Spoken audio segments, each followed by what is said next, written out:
Di manakah posisi para habaib pada hari pertempuran tanggal 10 November tahun 1945 yang kemudian diperingati sebagai Hari Pahlawan itu?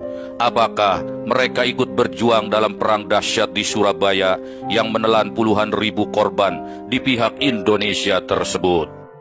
Mengutip pendapat KRT Fakih Wirahadiningrat dalam tulisannya, dikatakan bahwa tidak perlu seorang yang jenius untuk menjawab pertanyaan mudah tersebut.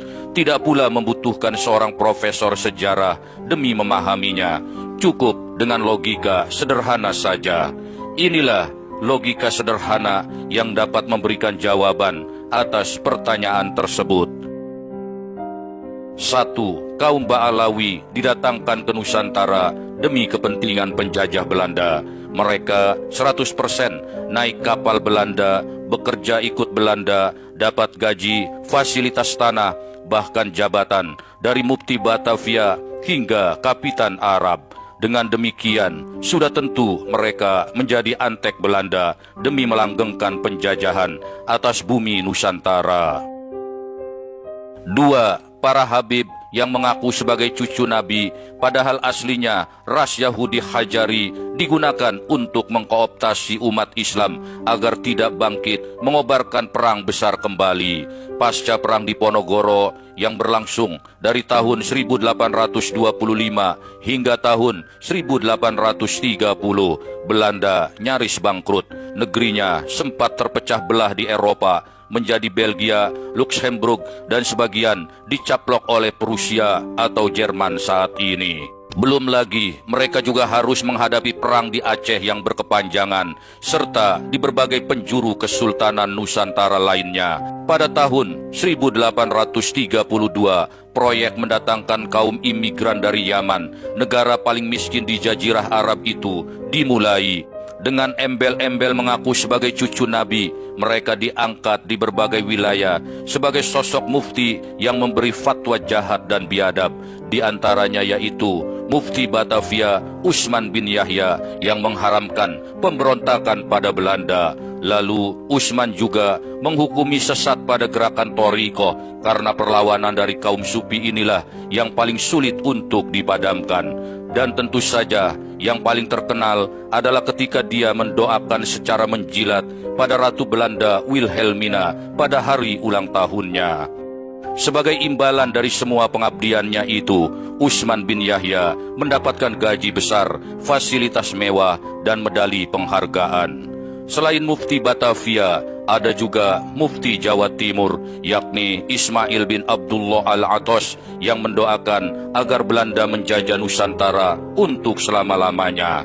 Ini belum lagi kejahatan mereka di berbagai penjuru, seperti pengkhianatan oleh Habib Abdurrahman Az-Zahir kepada perlawanan bangsa Aceh, atau dihukum pancungnya Demang Lehman, pemimpin perlawanan Banjar, akibat pengkhianatan Habib Hamid bin Ali Al-Idrus. 3. Kaum Ba'alawi absen di dalam berbagai momen kebangsaan, baik itu momen kebangkitan nasional tahun 1908, Sumpah Pemuda tahun 1928, atau pada persiapan kemerdekaan, baik melalui BPUPKI ataupun melalui PPKI, apalagi pada hari proklamasi 17 Agustus tahun 1945.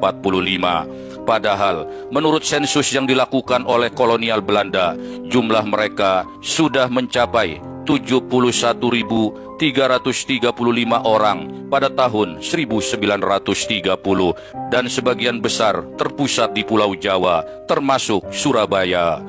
Dengan jumlah sebanyak itu, mereka tidak nampak batang hidungnya dalam mendukung resolusi jihad tanggal 22 Oktober tahun 1945.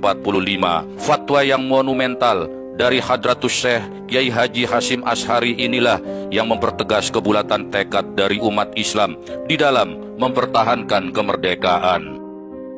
4.